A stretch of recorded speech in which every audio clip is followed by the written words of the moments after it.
This is temporarily closed due to virus.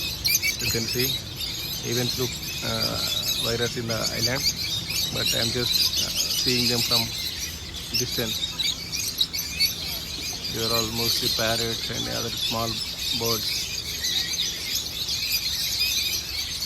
Nice restaurant inside this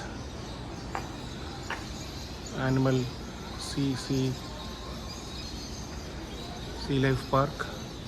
So but it's expensive. I saw the menu.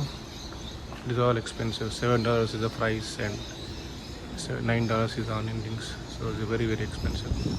Just let me show you the menu and also the restaurant inside kitchen. See, it is very expensive.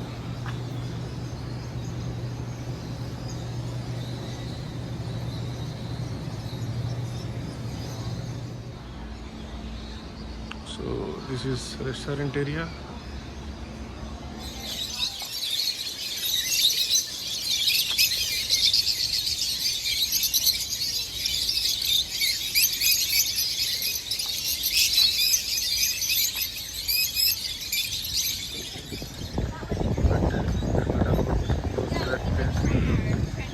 Dolphin, feeding dolphin. See how dolphin is opening.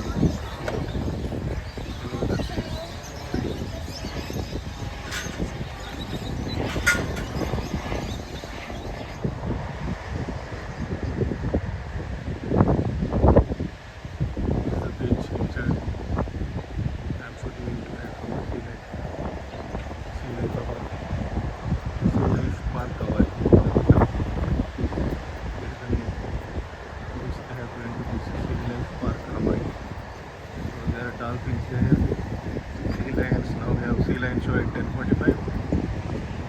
Fishes, sharks, turtles, birds, everything.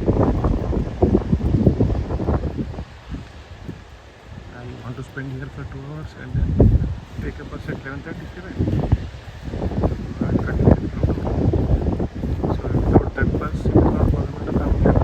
There are some new city buses, but who will tell us the numbers, the bus stops. So for that also we have to take the tickets.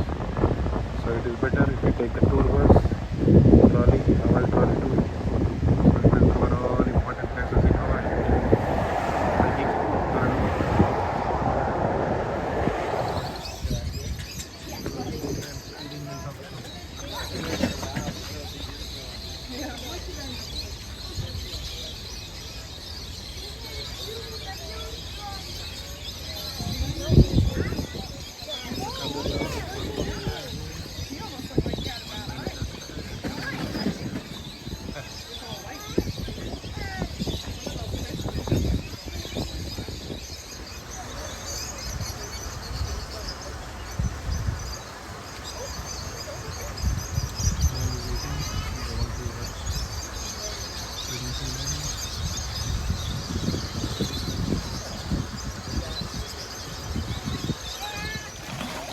so they know that they are going to get fed now, so they're going to feed now. So welcome to our California sea lion habitat.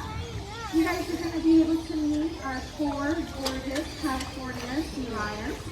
We have 2 residential sea lions here with our trainer Christina, Miss Ulani and Miss Leona Kai. And then we have our 2 rescues here to my right with trainer Stephanie, Leaky, and Ka'a. So I'd like to start off by telling you guys a little bit more about Leaky and Kaka'a's rescue story. Leaky was found off the coast of California, severely malnourished and dehydrated. So she was taken in by our friends at the Pacific Marine Mammal Center, brought back up to a healthy weight, and then re-released back into the wild. Now you may be thinking, how is that the case if Leaky is here with us today? Well, unfortunately, this time our friends at the Pacific Marine Mammal Center decided to conduct a series of tests. One of those tests was hunting and foraging. So they placed Leaky into a habitat and then introduced live prey and observed to see what she would do. They were surprised to see just how startled and scared she was of the fish. She almost seemed to be swimming away They think this was due to the fact that she was separated from her mother at a young age and was unable to learn how to correctly hunt and forage. So because of this, Li'i was then deemed non-releasable. So she too was deemed non-releasable. Right? Now, since Li'i and Kupa'a had similar rescue stories and were similar in age, the Pacific Marine Mammal Center decided to pair them up. And once they did, they became fast friends. So they wanted to find a facility that would be able to take both of them, and that's where Sea Life Park came in. So our two girls boarded a plane and then headed here to our island. Now, of course, once they got here, they had to be named. So we actually had a local kindergarten class come in and help us name them. Li'i, meaning little one, due to her small size, and Kupa'a, meaning stand strong, due to her will and fight to survive. So since these two are both deemed non-releasable, Sea Life Park is their forever home, and what they do is act as ambassadors to help bring awareness to the current plights their species facing out in the wild. Everything from pollution to trash piling up and even human interaction. They seem to think it was human interaction that led to Li'i being separated from her mother. Therefore, she was unable to learn how to correctly hunt and forage. So we want to make sure if we see these guys out in the wild to definitely keep our distance. Down. Now, one of the questions we get here is, well, what's the difference between a seal and a sea lion? Well, one of the main characteristics would be these external ear flaps on either side of their head. That's how you're able to tell you're looking at a sea lion and not a seal. Seals have more intern pinhole ears.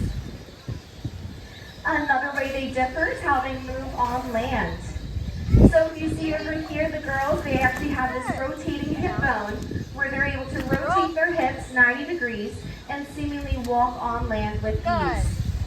Seals are the opposite. Seals look a little less graceful as they move on land, doing more of an inching method on their stomach, also known as lumping. So a little bit less graceful. As you can see, Li'i. Penguin habitat. We have a show at 11 o'clock. That's why I came here. They might find some penguins. She is ready. You can see penguin habitat, talk show. Talk story means they will tell the story. So another one is 2:45.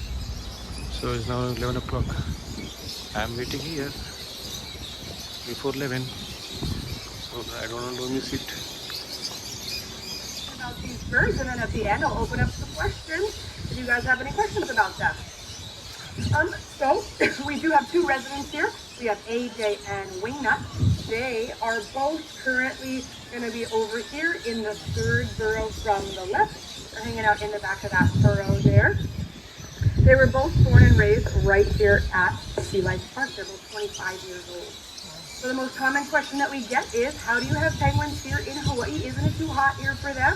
Because everyone thinks that penguins only live in ice and snow. But it's actually a really big misconception about these birds. So believe it or not, there are 17 different species and only 2 of them live in Antarctica all year round. That's the emperor and the Adelie penguin. There are about 5 or 6 other species that can be found in that sub-Antarctic region. However, the rest of them are found in much warmer climates, similar to ours here in Hawaii. They're found in Australia, New Zealand, South America, and South Africa. The Humboldt penguin is actually native to South America, off the coast of Chile and Peru. They can even be found in the Atacama Desert, which is one of the driest places around where the temperatures regularly skyrocket into the triple digits.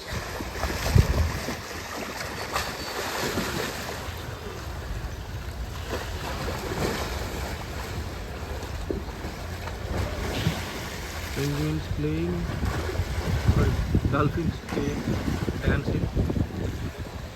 I just see the penguins dancing inside the boat. See how they are going fast in the water. Excellent summer.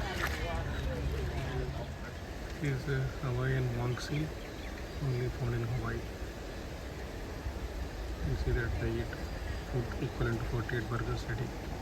Yes. They are big eaters.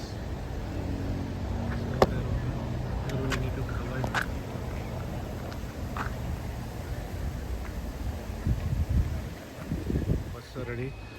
number 23 to go back to Waikiki, but I am using that blue bus, so I have to wait till 11:37.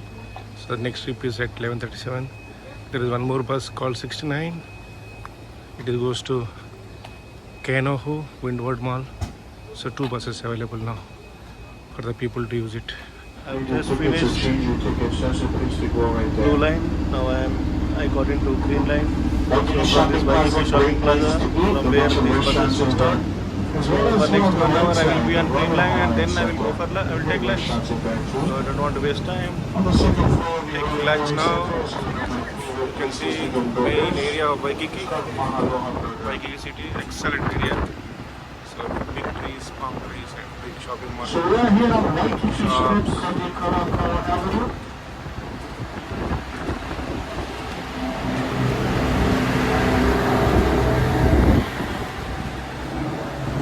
In the late 1800s, this road was called Waikiki Road. Now coming up to the right side, this is the Moana Surfrider Hotel, the oldest hotel here in Waikiki. It has been here since 1901. First opened its doors. It costs $1.50 a night to stay there. But not anymore. It's probably like $1.50 a minute to stay there. There is like a little area on the lobby where you can check on some of the history of the hotel. Police station. Came to my hostel area. This is our So you can see the Waikiki beach. People swimming. Several hundred thousands of people swimming now because weather is very hot. You can see beautiful, looks beautiful.